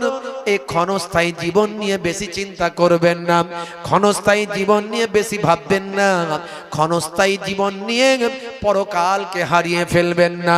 আমার আল্লাহ তাই কোরআন মাজিদে অন্য জায়গায় বলছেন, ইয়া আইয়ুহাল্লাযীনা আমানু লা তুলহিকুম আমওয়ালুকুম ওয়ালা আওলাদুকুম আন যিকরিল্লাহ ওয়া মান ইয়াফআল যালিকা ফাউলাইকা হুমুল খাসিরুন।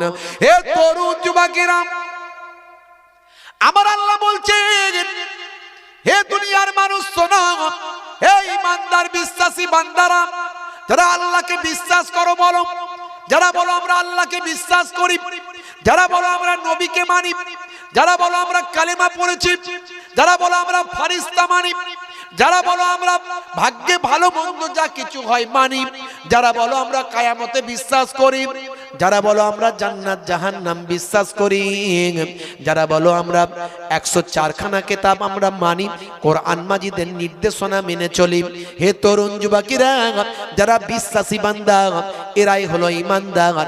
এই ঈমানদারদের কথা আমার আল্লাহ বললেন, হে ঈমানদার বান্দারা, তোমরা যেন তোমাদের ছেলে মেয়ে কাজ কারবার ব্যবসা বাণিজ্য মালমাতা সম্পদ এগুলো পেয়ে তোমরা যেন আমি আল্লাহ আমার ইবাদতটা ভুলে না যাও।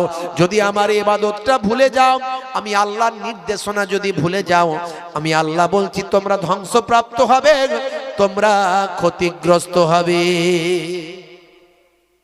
আজকে মনে শান্তি নাই আমাদের, আছে? জোরে বলেন, মনে শান্তি আছে? একটার পর একটা ঝামেলা লেগে আছে না নাই? হ্যাঁ, সেই যে শুরু হয়েছে টাকা ফেরত দেওয়ার লাইন, হ্যাঁ, আগে তবু একটু মোটামুটি তবু ছিলাম আমরা, সেই যে শুরু হয়েছে টাকা ফেরত দেওয়ার লাইন, ডিমানিটাইজেশন, সেই লাইন যে শুরু হয়েছে, লাইন আর শেষ হয়নি। প্রতিদিন কোথাও না কোথাও লাইন দিতে হচ্ছে। হয় ব্যাংকে গিয়ে লাইন দিচ্ছেন, নাহলে রেশনের দোকানে লাইন দিচ্ছেন, নাহলে আধারের দোকানে লাইন দিচ্ছেন, নাহলে প্যান কার্ডের দোকানে লাইন দিচ্ছেন, নাহলে জেরক্সের দোকানে গিয়ে লাইন দিচ্ছেন।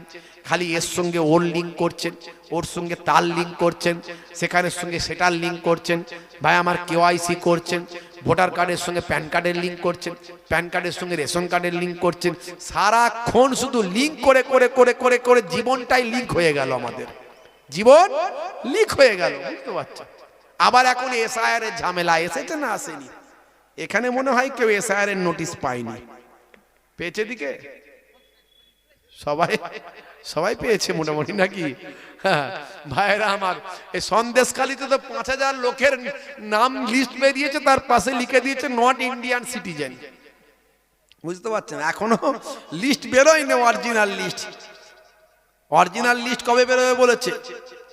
হ্যাঁ, 24 তারিখ বেরোবে বলেছে। আর সন্দেশখালীতে আলাদা লিস্ট বের করে দিয়েছে, দিয়ে বলছে 5000 লোকের নামের পাশে নট ইন্ডিয়ান সিটিজেন। তো সেখানকার লোক তো হার্ট ফেল করার খাপ, বলে আমার পাসপোর্ট আছে, বলছে আমি ইন্ডিয়া সিটিজেন নই, বলছে আমি জীবিত আছি, বলছে এটা ডেথ, মারা গেছে। মৃত লোকগুলো সব ঘুরছে, দেখো মৃত লোকগুলো ভূত হয়ে ঘুরছে। আমরা খবর পেয়ে সেখানে গেলাম। আমাদের একটা সংগঠন আছে, লেকচারার্স অ্যাসোসিয়েশন অফ বেঙ্গল, যে সমস্ত বাংলার খ্যাতনামা আলেম ওলামা বক্তাদের আপনারা চেনেন, সেই বক্তা আলেম ওলামাদের যাদের আপনারা ইউটিউবে দেখেন, তাদের প্রায় সব কম বেশি সব প্রায় 1-150 আলেম ওলামাদের নিয়ে আমাদের একটা সংগঠন আছে।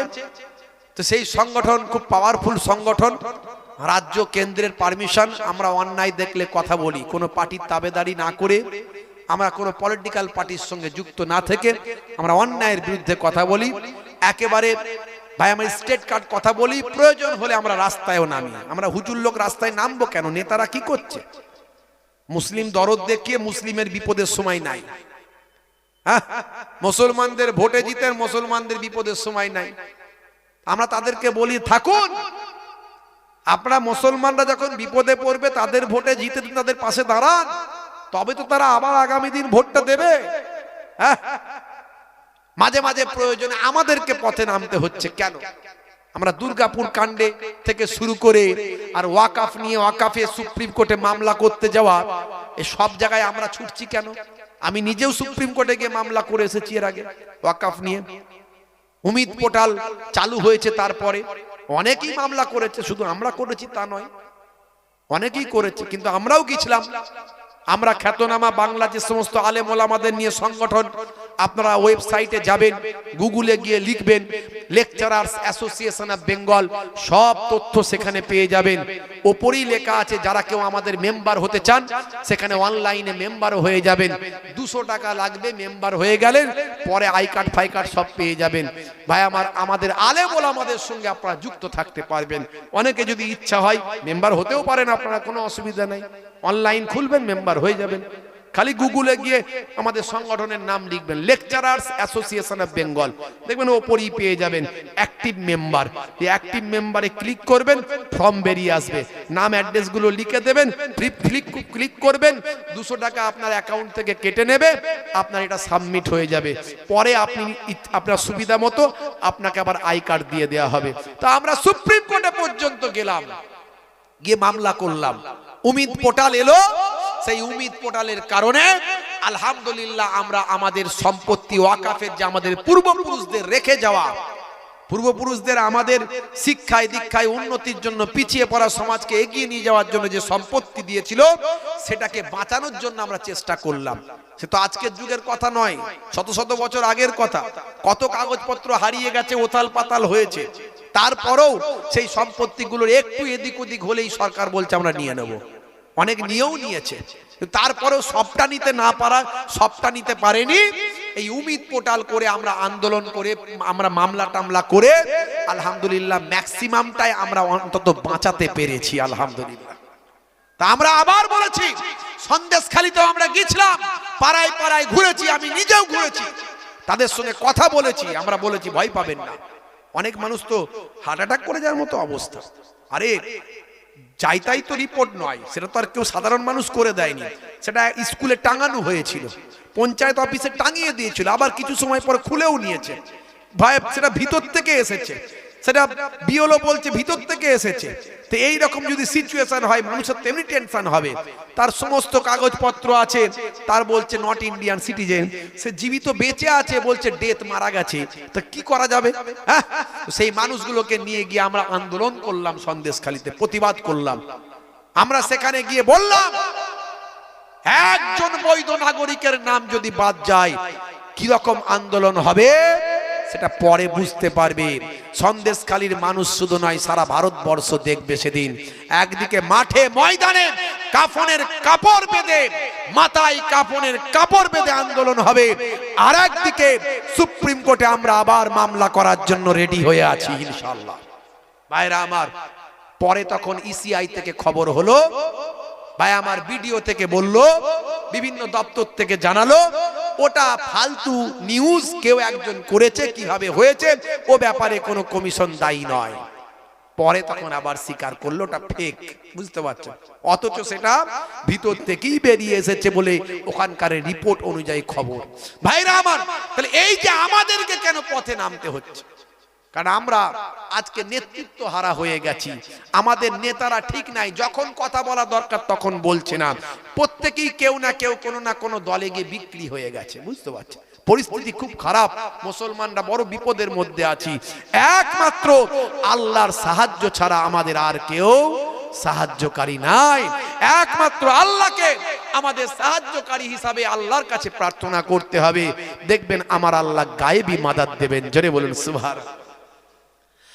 হে তরুণ যুবকেরা, বন্ধুরা আমার শোনেন, হে যুবকেরা, হে আমার মুরব্বিয়ানিরা, একটুখানি খেয়াল করুন। এমন সময় ভাইরা আমার, সকালবেলা শাহরিটা যখন খেলেন হযরতে আম্মাজান ফাতেমা, সেদিন সকালবেলা পানি দিয়ে শাহরি খেলেন। ভাইরা আমার তরুণ যুবকের, হযরতে আলী মুর্তজা কারামাল্লাহু ওয়াজহু মসজিদে নববীতে নামাজ পড়তে গেলেন। আম্মাজান শাহরি খাওয়ার পরে নামাজের মুসাল্লায় বসে গেলেন, নামাজটা শুরু করলেন, ইবাদতটা শুরু করে দিলেন। মসজিদের নববী শরীফে আজান হয়ে গেল, ফজরের আজানটা হয়ে গেল। আসসালাতু খায়রুম মিনান নাওম, ফজরের আজান, আসসালাতু খায়রুম মিনান নাওম।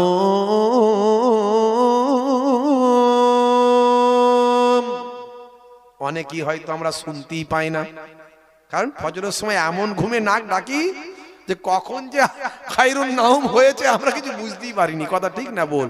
হ্যাঁ, ভাইরা আমার, তরুণ যুবকেরা আমার, হযরতে আলী মুর্তজা মসজিদে নববী শরীফে ফজরের নামাজটা আদা করলেন। নামাজটা আদা করে তিনি চিন্তা করলেন একটু কাজের সন্ধানে আরেকবার বের হয়, দেখি কোথাও কাজ পাওয়া যায় কিনা। আহারে আমার ইমাম হাসান হুসাইন ক্ষুধার্ত অবস্থায় দিন কাটায়, কত আর পানি খাবো, কত আর বাচ্চাগুলোকে এইভাবে রাখবো, কিছু না খাইয়ে কেমন করে রাখতে পারি।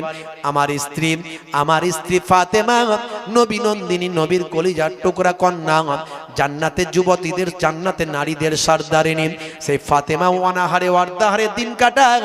আমি সাওহার স্বামী হয়ে আমি আলী কেমন করে সহ্য করতে পারি। ফজরের নামাজ পড়ে তিনি বাইরে বের হলেন। হে তরুণ যুবকেরা, হে আমার বন্ধুরা, শুনে রেখে দিন বাবা, জেনে রেখে দেন।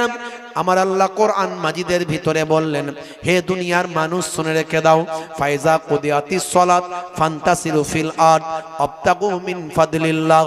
এই নামাজ খতম हो गया, चलो निकलो जमीन पर फैल जाओ, रोजी रोटी तलाश करो।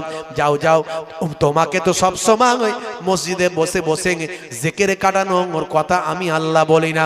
তোমার উপর দায়িত্ব আছে, তোমার পিতামাতার দেখভাল করতে হবে, তোমার উপর দায়িত্ব আছে তোমার সন্তানদেরকে সুন্দরভাবে উপযুক্ত মানুষ করতে হবে, তোমার উপর দায়িত্ব আছে তোমার স্ত্রীর দেখভাল করতে হবে। ফাঁকিবাজির জায়গা ইসলামে নাই, 2 নম্বরই জোচ্চুরি ইসলামে নাই। ক্লিয়ার কথাবার্তা সব কোরআনে বলা হয়েছে। আমি আপনি জানি না, বুঝি না বলে আমাদেরকে যে যা বোঝায় সেটা বুঝি, যে যেটা বলে ভালো সেটাই মনে করি আহারে কত ভালো। হ্যাঁ, ছোটবেলায় 10 বছর বয়স থেকে নামাজ পড়তে হবে, না হলে মার খেতে হবে, শাস্তি পেতে হবে। তা আপনি ছোটবেলা থেকে আপনার আব্বা আপনাকে নামাজ পড়ায়নি, এখন বুড়ো হয়ে মনে হচ্ছে জান্নাতে তো ঢুকতে হবে, কি করা যায়? এখন বাবা ওই দলেতে গিয়ে একটু ভিড়ে গিয়ে বোম্বাই দিল্লি ঘোরাও হবে, নামাজও শেখা হবে। তাহলে এটাই নাকি ইসলাম বলেছিল? নাকি ইসলাম বলেছিল 10 বছরে নামাজ না পড়লে ঘা কতক দাও। ছোটবেলায় যদি নামাজটা শিখে ফেলতেন, বুড়ো বয়সে নাতিদের নিয়ে থাকতেন, এটাও সওয়াবের কাজ। নাতি নানাকে পেতো, দাদুকে পেতো, ঘাড়ে মাথায় উঠতো, আল্লাহর নবী সুন্নতটা আদা হতো, ইমাম হাসান হুসাইনকে নবী কাঁধে করে নিয়ে ঘুরতেন, মনে আছে ইতিহাস? সেটা তো করতে পারলেন না, সারা জীবন বুড়ো বয়সে ঘুরে ঘুরে বেড়াচ্ছেন। ভাবছেন এটাই মনে হয় ইসলাম? বললি তো বাবা বলে দলবাজি করছে। দলবাজি করছি না, আমি এগুলো পছন্দ করি না বলাও, এগুলো বলা পছন্দও করি না। যে যা করছে করুক, ভালো হলেই ভালো, কিন্তু কোরআন হাদিসের মধ্যে থাকতে হবে। কিছু মানুষ মনে করে মনে ওটাই ঠিক, বাকিটা ভুল। আমাদের ফুরফুরা মনে হয় ঠিক পথে নাই নাকি রে বাবা, মাঝে মাঝে টেনশন হয়ে যায়। ভাই ফুরফুরার কোনো হুজুর, কোনো পীর সাহেব, কোনো নাতি পোতা যদি ঠিক পথে না চলে, সে বাদ। সে কি? সে বাদ। দাদা হুজুর তো বলেই দিয়ে গেছে বাদ। হ্যাঁ, আমার নাতি পোতা ছেলে পুলে আল আওলাদ সবাই যে দাদা হুজুরের নির্দেশ অনুযায়ী চলবে এমনটা নাও হতে পারে, সে বাদ। যে চলবে চলবে, তাকে তুমি সম্মান করো, ইজ্জত করো। দাদা হুজুরের রক্ত, দাদা হুজুরের নাতি পোতা, নিশ্চয়ই যে দাদা হুজুরের জন্য তোমার পূর্বপুরুষ দাঁড়ি পেয়েছে, জুব্বা পেয়েছে, নামাজ পেয়েছে, মাদ্রাসা পেয়েছে, মসজিদ পেয়েছে, তুমি কি এটা অস্বীকার করতে পারবে? আজকে তুমি অন্য দলে চলে গেলে সামান্য ভুল ভ্রান্তি দেখিয়ে দিয়ে। হ্যাঁ, যাকে তোমার ভালো লাগে না তার কাছে যাবে না, পরিষ্কার কথা। দাদা হুজুর কেবলার মাসালা একেবারে 100% নয়, 1000% সত্য, সঠিক। কোরআন হাদিসের একটাও বাইরে পাবেন না। এই জন্য আল্লামা হুজুরের মতো এত বড় আলেম দাদা হুজুরের মুরিদ হয়েছিলেন, যাতে কথা নয়। কথা ঠিক না ভুল? ভাইরা আমার, তরুণ যুবকেরা আমার, মুরব্বিয়ানেরা আমার, মুসলমান হারাবেন না ঈমান, হয়ে যাবেন না বাবা বেঈমান। একটু চিন্তা করেন আমার নবী কেমন দিন শিখিয়েছেন, কেমন তালিম দিয়েছেন, কেমন মানুষ তৈরি করেছেন, কেমন সাহাবী তৈরি করেছেন, কেমন তার কন্যা তৈরি করেছেন, কেমন তিনি নাতিপোতা তৈরি করে গেছেন। হে তরুণ যুবকেরা, নামাজ হয়ে গেল, মসজিদ থেকে বেরিয়ে যাও, রুজি রুটি তালাশ করো। তোমার উপর ডিপেন্ড করছে অনেক কিছু, তোমার উপর ডিপেন্ড করছে তোমার পিতামাতার দেখভাল। হে যুবক শুনে রেখে দাও, তোমার পিতা মাতা যেন আফসোস না করে, আহারে আমার সন্তান ছেলে মেয়েদের বিবিকে নিয়ে ব্যস্ত থাকে, বউ নিয়ে ব্যস্ত থাকে, আমরা বুড়ো বুড়ি হয়ে গেছি, অসুস্থ অবস্থায় পড়ে আছি, আমার ছেলে পুলে খবর নাই না, একটু ডাক্তার দেখানোর ব্যবস্থা করে না।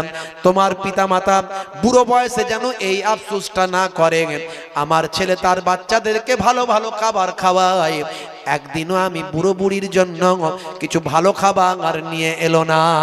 হে তরুণ যুবকেরা, নবী বলেছেন শোনো, হুমা জান্নাতুকা ওয়া নারুকা, তোমাদের বাম্মা হলো জান্নাত, তোমাদের বাম্মা হলো জাহান্নাম। আল্লাহর নবী বলেন, হে দুনিয়ার মানুষ শুনে রেখে দাও, যদি কোনো সন্তান, যদি কোনো সন্ততি তার পিতামাতার চেহারার দিকে একবার শ্রদ্ধার নজরে তাকায়, সম্মানের দৃষ্টিতে যদি পিতামাতার চেহারার দিকে তাকায়, হে দুনিয়ার মানুষ শোনো, যুবক যুবতীরা শুনে রেখে দাও, নবী বলেন একবার দৃষ্টি দেওয়ার বিনিময়ে, পিতামাতার চেহারার দিকে একবার তাকানোর বিনিময়ে আমার আল্লাহ তাআলা ওই যুবক যুবতীর নামাজের খাতায় একটা কবুল করা নফল হজের সওয়াব লিখে দেয়। জোরে হবে না?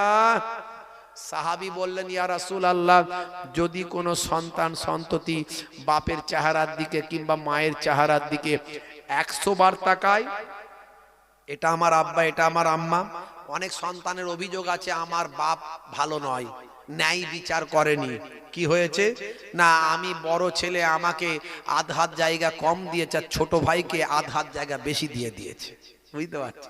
এই রকম ঘটনা মাঝে মাঝে ঘটে, এর জন্য বড় ভাই বাপের সঙ্গে কথা বলে না, আছে না নাই? আবার অনেক ঘরে মামলাও পর্যন্ত হয়। অল্প কিছুদিন আগে ভাই আমার এই আরব বিশ্বের ওই দেশটার নাম আমি ভুলে গেলাম, মনে পড়ছে না এখন, ম্যাগাজিনে দেখলাম তো ওই দেশে এই পিতাকে নিয়ে দুই ভাইয়ের মধ্যে মামলা হয়েছে, পিতাকে নিয়ে দুই ভাইয়ের মধ্যে মামলা হয়েছে, কোর্টে গেছে, মামলাটা কোর্টে গেছে। মামলার রিজনটা কি, কারণটা কি, কজটা কি না, মামলার কজ হলো বড় ভাই বলে পিতা আমার কাছে থাকবে, ছোট ভাই বলে না আমার কাছে থাকবে। এই দুই ভাইয়ের কম্পিটিশন হচ্ছে, বড় ভাই বলছে আমি খেদমত করব বাপের, আমার বাপি শুধু আছে ওটাই আমার সম্পদ, আর ছোট ভাই বলছে না খেদমত আমি করব, আমার কাছে দিতে হবে। এই নিয়ে দুজনের মধ্যে ঝামেলা, সেখান থেকে কোর্টের উকিল সাহেব ভাই আমার, যিনি কোর্টের হাকিম সাহেব জাজ, তিনি যে কাজী সাহেব বিচার করবেন, প্রথম দিন এই ঝামেলার কথা শুনে বলে সর্বনাশ, এই রকম বিচার তো জীবনে পাইনি, এ তো মারাত্মক বিচার, এ বিচার যদি ভুলভাল হয়ে যায় তাহলে আল্লাহ আমাকে ছাড়বে না। কারণ ওই ছেলেদের চিন্তা ভাবনা সাধারণ ছেলেদের মতো নয়, ওরা খেদমত করা নিয়ে কম্পিটিশন করছে, সেই নিয়ে বিতর্ক, সেই নিয়ে মামলা, তাহলে এই মামলার রায় আমাকে বুঝে সুঝে দিতে হবে। তো জাজ সাহেব কি করলেন, স্টে করে দিলেন, বললেন রায় স্থগিত করা হলো, অমুক দিনে রায় দেওয়া হবে। সেই দিন যখন উপস্থিত হলো, জাজ সাহেব বহুদিন বেশ কিছুদিন ধরে অনেক গবেষণা করেছেন, ভেবেছেন, চিন্তা করেছেন, করে রায় ঘোষণা করছেন। বিচারক যখন রায় ঘোষণা করলেন, জাজ সাহেব কাজী সাহেব তিনি বললেন, ওই বৃদ্ধ পিতার দায়িত্ব সামলানোর জন্য কোর্ট থেকে আমি রায় ঘোষণা করলাম, আজ থেকে বৃদ্ধ পিতার দেখাশোনা করবে তার ছোট সাহেবজাদা, ছোট ছেলে। এই কথা শুনে বড় ভাই ঠুকরে ওই কোর্ট চত্বরে তখন কাঁদছে, তার চোখ দিয়ে পানি ঝরে যাচ্ছে, হায় আল্লাহ, আমি আমার বাপকে খেদমত করার সুযোগ পেলাম না, আমার কাছে রাখার সুযোগ পেলাম না। জাজ সাহেব বুঝিয়ে দিলেন, শোনো হে বড় ছেলে, তুমি নিজেও তোমার বয়স হয়েছে, তোমার বয়স নিজেরও হয়েছে, তোমার পিতা তো অনেক বয়স, আর তোমারও বয়স হয়েছে, তুমিও মাঝে মাঝে অসুস্থ হয়ে যাও, তো তোমাকে যদি তোমার পিতার দায়িত্ব নিতে বলি, তুমি নিজে সুস্থ থাকবে না পিতার সুস্থতার চেষ্টা করবে? আর তোমার ছোট ভাই ইয়ং, তোমার ছোট ভাইয়ের বয়স কম, সে অনেক সুস্থ, সে পিতার খেদমতটা ভালো করে করতে পারবে। তাই আমার মনে হয়েছে আল্লাহর আইনে তোমার ছোট ভাইয়ের দায়িত্বে তোমার পিতাকে সুপুরত করলাম, তবে তুমি ইচ্ছা মতো তোমার পিতার খেদমত করে আসতে পারো ছোট ভাইয়ের বাড়িতে গিয়ে। জোরে বলুন সুবহানাল্লাহ, জোরে হবে না? তাহলে পিতার খেদমত করা নিয়ে কম্পিটিশন হচ্ছে, আর আজকে আমাদের দেশে কিছু কিছু খবর শুনি যে বাপের সঙ্গে মামলা, বাপ নাকি খারাপ। আরে বাপ খারাপ, বাপ আল্লাহর কাছে জবাব দেবে, তার জন্য আল্লাহর কাছে বাপ ধরা পড়বে, অবশ্যই ধরা পড়বে। কিন্তু তুমি ছেলে, তুমি যে বাপের হকটা পালন করলে না, মায়ের হকটা পালন করলে না, তার জন্য তোমার নামাজ, তোমার দাড়ি টুপি জুব্বা তোমাকে বাঁচাতে পারবে না, তুমি ধরা পড়বি। মাথায়